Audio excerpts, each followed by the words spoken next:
Hey everyone, today we are going to study a vector space. In linear algebra, a vector space is a very important concept. It helps us understand how vectors behave when we perform operations like addition and scalar multiplication.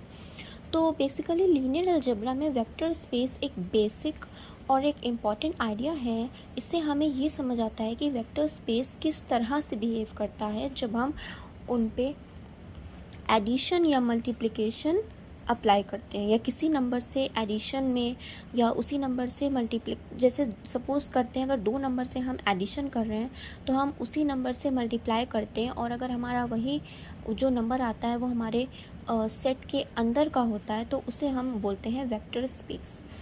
तो यहाँ पर अभी हम लोग आगे properties जब पढ़ेंगे तो हम इसको थोड़ा और डिटेल में डिस्कस करेंगे.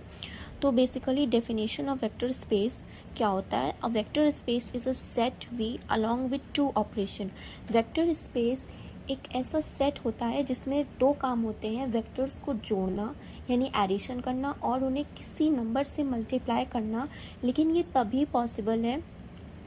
तभी वेक्टर स्पेस कहलाता है जब हम जो 10 रूल्स हमें दिए गए हैं हम उन्हें फॉलो करते हैं और जो नंबर्स आते हैं वो हमारे सेट के अंदर आते हैं. तो उन रूल्स को हम लोग एक्सियोम्स भी कहते हैं. तो हमारे पास पहले तो दो वेक्टर्स हैं, एक है वेक्टर एडिशन जिसमें हमारा u प्लस वी है और दूसरा है scalar multiplication a into V. These operation must satisfy 10 specific rules known as axioms. इन्हें हम लोग एक्सियोम्स भी कहते हैं जैसे कि मैंने अभी बताया. तो हमारी प्रॉपर्टीज़ क्या होती हैं. Properties of vector space, the first property is closure under addition. If u comma v belongs to v, then u plus v belongs to v. Example 1 comma 2 plus 3 comma 4 is equals to 4 comma 6. Closure under addition property में क्या होता है, जब दो vectors को जोड़ने से भी रिजल्ट वही सेम सेट के अंदर हो तो वहाँ पर हमें जो नंबर्स मिलते हैं वो वेक्टर स्पेस के नंबर्स होते हैं. एग्जाम्पल से अगर हम लोग समझे तो जैसे अगर हम लोग 3 को वन और ये वाला 1 और 3 को ऐड करेंगे तो हमें 4 मिलेगा, और इधर 2 को और 4 को ऐड करेंगे तो हमें 6 मिलेगा. तो ये जो 4 और 6 जो हमारे नंबर्स हैं, ये जो दो नंबर्स हैं ये हमारे सेट नंबर v के अंडर में होने चाहिए. मतलब सेट v में 4 और 6 नंबर होने चाहिए, तो ये नंबर्स हमारे वेक्टर स्पेस कहलाए जाएंगे. तो सेकेंड प्रॉपर्टी क्या होती है, closure under scalar multiplication. If a belongs to R and v belongs to capital B, then a into v belongs to capital B. Example 2 into 1 comma 2 is equals to 2 comma 4. So 2 ones are 2, 2 twos are 4. तो ये जो दो number हैं ये भी हमारे set के अंदर ही हैं, तो ही ये वेक्टर स्पेस कहलाएंगे. किसी वेक्टर को नंबर से मल्टीप्लाई करने पर रिजल्ट भी वेक्टर स्पेस में ही होना चाहिए. सपोज जैसे हम लोग एग्जाम्पल 1 और एग्जाम्पल 2 देखें, यहाँ पर हम लोगों ने एडिशन किया तो जो दो हमारे नंबर्स मिले वो हमारे वेक्टर स्पेस के सेट में ही होने चाहिए, तभी ये प्रॉपर्टी फॉलो होगी. और इधर जब हमने मल्टीप्लाई किया तो ये जो दो नंबर्स हमें मिले हैं ये हमारे सेट वी के अंदर में ही होने चाहिए. So now the third property is commutative property of addition. u plus v is equals to v plus u. Vectors को किसी भी ऑर्डर में ऐड करो आंसर हमेशा सेम ही आता है. अगर यहाँ पर हम u प्लस वी करेंगे और इधर हम लोग v प्लस यू कर देंगे तो ऐसा नहीं है कि हमारा आंसर चेंज हो जाएगा, आंसर हमारा सेम ही आएगा. तो नेक्स्ट प्रॉपर्टी है associative property of addition. u plus v bracket plus w is equals to u plus bracket v plus w. So तीन वेक्टर्स को जोड़ने का सीक्वेंस चाहे कुछ भी हो आंसर हमेशा सेम ही आता है. अब यहाँ पर सीक्वेंस अलग था, पहले u प्लस वी था, देन यहाँ पे चेंज हो गया, तो ये कोई ज़रूरी नहीं है कि आंसर अलग आ जाए, आंसर हमेशा सेम ही आएगा. और जब आंसर सेम ही आएगा तो हम इसे वेक्टर स्पेस में कह सकते हैं क्योंकि ये वेक्टर स्पेस की प्रॉपर्टी को फॉलो करके आ रहा है. So the fifth property is existence of zero vector. 3 exist 0 belongs to v such that u plus 0 is equals to u. Her vector के साथ एक ज़ीरो होना चाहिए जो वैल्यू को बदले बिना रिजल्ट दे. अब यहाँ पर वही सेम कंडीशन अप्लाई होती है. अब कोई नंबर है हमारे पास u, तो अगर हम इसमें ज़ीरो ऐड करें या माइनस करें तो हमें जो नंबर मिलेगा वो u ही होगा. तो वो यही प्रॉपर्टी बोलता है कि हर वेक्टर के साथ एक ऐसा नंबर होना चाहिए, एक ऐसा नंबर में 0 वेक्टर होना चाहिए जो हर वैल्यू को बदले बिना रिजल्ट दे दे।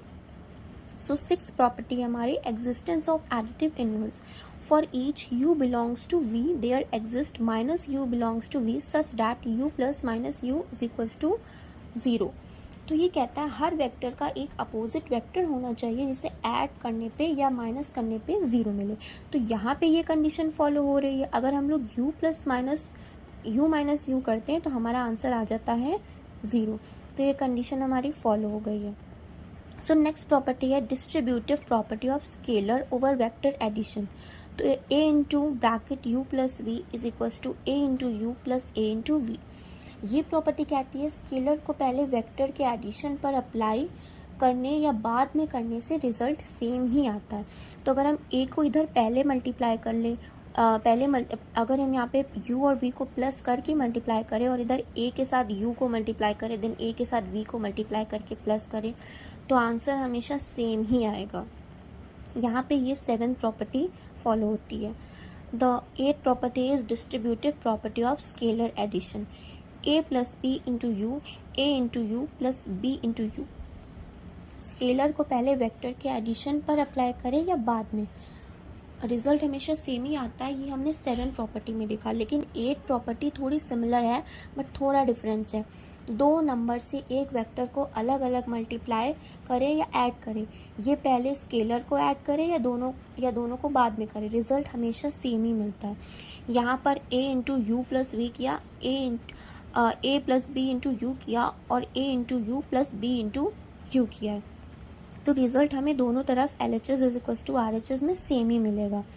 सो next property is associativity of scalar multiplication. a into b into u is equals to a into b bracket into u. दो स्केलर नंबर के वेक्टर पे मल्टीप्लाई करने का ऑर्डर मैटर नहीं करता। अगर यहाँ पर हम इस ऑर्डर से मल्टीप्लाई कर रहे हैं, हमें कोई स्पेसिफिक वैल्यू मिल रही है, और यहाँ अगर हमने ऑर्डर चेंज कर दिया है हमें फिर भी वही वैल्यू मिल रही है, तो ये बताता है कि दोनों तरफ ऑर्डर मैटर नहीं करता। ऑर्डर चाहे कुछ भी हो, वैल्यू हमेशा सेम ही आएगी। Last property is identity element of scalar multiplication. 1 into u is equals to u. किसी वेक्टर को 1 से मल्टीप्लाई करने पे वो नंबर खुद ही आ जाए तो वहाँ पे लास्ट प्रॉपर्टी डिफाइन हो जाती है, जो कि है identity element of scalar multiplication, which is 1 into number and the number will come itself। 1 into u is equals to u।